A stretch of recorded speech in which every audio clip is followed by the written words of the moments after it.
I'm sure you've seen these plants around, but you might have overlooked them. This is Pellionia repens. Sometimes they refer to them as Pellionia pulchra. You'll see very different forms and variations of these, but it actually is the same species, Pellionia repens. It just might have different coloration. I think this is probably one of the more overlooked house plants in the market because it is super easy to take care of. And if you give it the optimum conditions, this thing is going to grow like gangbusters. I have this growing in a cute little planter pot here. Oh, look at her little face. However, this is probably not the optimum conditions for my Pellionia, but I am growing it in a northeast facing window. You'll notice that some of the coloration on the bottom is a little bit different. Sometimes you'll find ones with that little reddish bottom.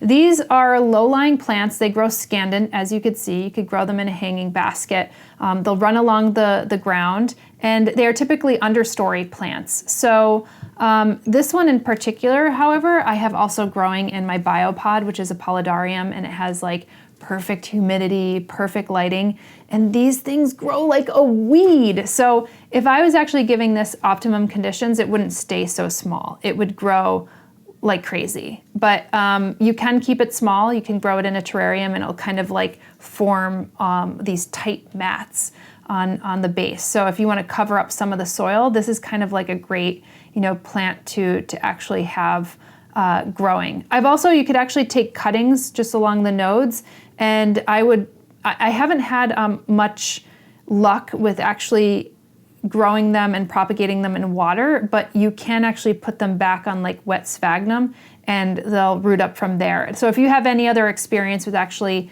propagating these, I'd love to hear. If you had some success in propagating them in water, I'd also obviously love to hear that.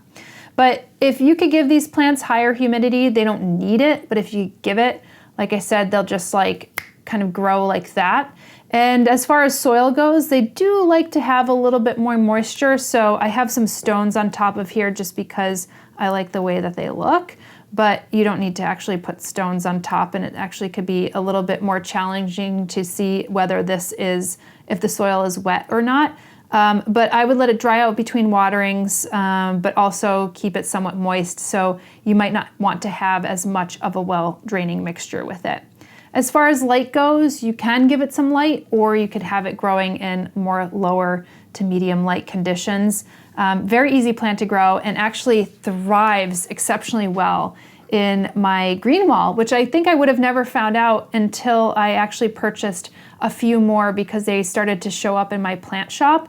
So I don't know, I probably have like 8 or 9 of these in my house, and I really love the way that they grow, the way that they hang, and the way that they kind of produce foliage. So for anybody who wants to have a very low maintenance, easy to grow, great growing plant for their homes, don't overlook the Pellionia repens because it's a great one. And fertilizing, super simple. I mean, I would do a well-balanced fertilizer on a bi-weekly to monthly basis, and I don't think you could go wrong. And of course, in the growing season, spring, summer, and fall. And I have never had a problem with pests with this particular plant, so I think that you're going to be in good hands with this one.